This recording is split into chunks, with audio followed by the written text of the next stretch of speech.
अस्सलाम वालेकुम फ्रेंड, अगर आप लोगों का ताल्लुक किसी राइटिंग के शोबे से है और आप अपने आर्टिकल या किसी भी पैराग्राफ को प्लेजरिज्म फ्री बनाना चाहते हैं, यानी वहां से जो कॉपीराइट के कंटेंट होते हैं, प्लेजरिज्म होते हैं, उसको रिमूव करना चाहते हैं, तो आप लोग अक्सर क्विक बोल्ड की तरफ जाते हैं। लेकिन क्विक बोल्ड तो फ्री नहीं है, पेड है। जो फ्री ऑप्शन वहां अवेलेबल है वो सिर्फ एक ही स्टैंडर्ड या फ्लुएंसी वाले ऑप्शन हमें दे देते हैं, लेकिन जो बाकी प्रीमियम और पेड ऑप्शंस है वो तो हमें पैसों पे मिलते हैं। लेकिन आज मैं आप लोगों के सामने वो सारे ऑप्शन इंशाल्लाह आपको सिखाऊंगा कि कैसे आप लोग फ्री में ये पेड और प्रीमियम वाले ऑप्शन यूज कर सकते हैं। आजकल चूंकि आर्टिफिशियल इंटेलिजेंस का जमाना है, यानी एआई का जमाना है, तो इसी वजह से आप लोगों ने गूगल पर जाकर टाइप करना है चैट जीपीटी, और जितने भी क्विक बोल्ड के टूल्स है जो कि प्रीमियम है, पेड है, वो हम इंशाल्लाह फ्री अभी सीखेंगे। स्टार्ट करने से पहले आप इस वीडियो को लाजमी लाइक एंड शेयर करें, और इसके साथ साथ अगर आप हमारे चैनल पर नए हैं तो सेफ मेंटर को लाजमी सब्सक्राइब करें। अब अगर आपने किसी पैराग्राफ को फॉर्मल में कन्वर्ट करना है तो आपने सबसे पहले लिखना है फॉर्मल, उसके बाद कोलोन, उसके बाद इंटर करना है उस पैराग्राफ को, यहाँ टाइप करना है या कॉपी पेस्ट करना है, तो आपने इंटर दबाकर यहाँ देख देना है।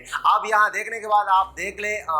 कितने अच्छे तरीके से चैट जीपीटी ने हमारे लिए उसको फॉर्मल तरीके में कन्वर्ट कर दिया है। अब अगर आप लोग इस पैराग्राफ को बिल्कुल आसान अल्फाज में समझना चाहते हैं, आपने सबसे पहले लिखना है सिंपल, उसके बाद कोलोन, उसके बाद उस पैराग्राफ को कॉपी पेस्ट करें, तो आपके सामने चैट जीपीटी बिल्कुल एक जबरदस्त तरीके से इसको सिंपल वर्ड में एक्सप्लेन कर देगा। अब अगर आपने किसी पैराग्राफ को एक्सपेंड करना है, यानी छोटा पैराग्राफ है उसको आप बड़ा बनाना चाहते हैं, तो आप यहाँ सिंपल लिखे एक्सपेंड, उसके बाद कोलोन, उसके बाद उस पैराग्राफ को यहाँ पेस्ट करें, तो आपके सामने चैट जीपीटी बहुत अच्छे तरीके से इसको एक्सपेंड कर देगा। अब अगर इसी बड़े पैराग्राफ को आप शॉर्ट बनाना चाहते हैं, यानी छोटा पैराग्राफ बनाना चाहते हैं, तो आप सबसे पहले के शॉर्टन, उसके बाद कोलोन, उसके बाद इस पैराग्राफ को पेस्ट करें। आपके लिए चैट जीपीटी बहुत जबरदस्त तरीके से इसको शॉर्ट पैराग्राफ में कन्वर्ट कर देगा। चैट जीपीटी एक ऑनलाइन एआई टूल है जो कि बहुत ज्यादा पॉपुलर हुआ है, तकरीबन अभी ये जो रिसेंट 2-4 महीने हो गए, और ये गूगल और बड़ी बड़ी कंपनी फेसबुक वगैरह को भी टक्कर दे चुके हैं। 2 महीनों में तकरीबन 100 मिलियन यूजर्स कंप्लीट हो चुके हैं, तो आप भी इसको यूज करके, और दूसरी बात मजे की बात है कि ये फ्री ऑफ कॉस्ट है।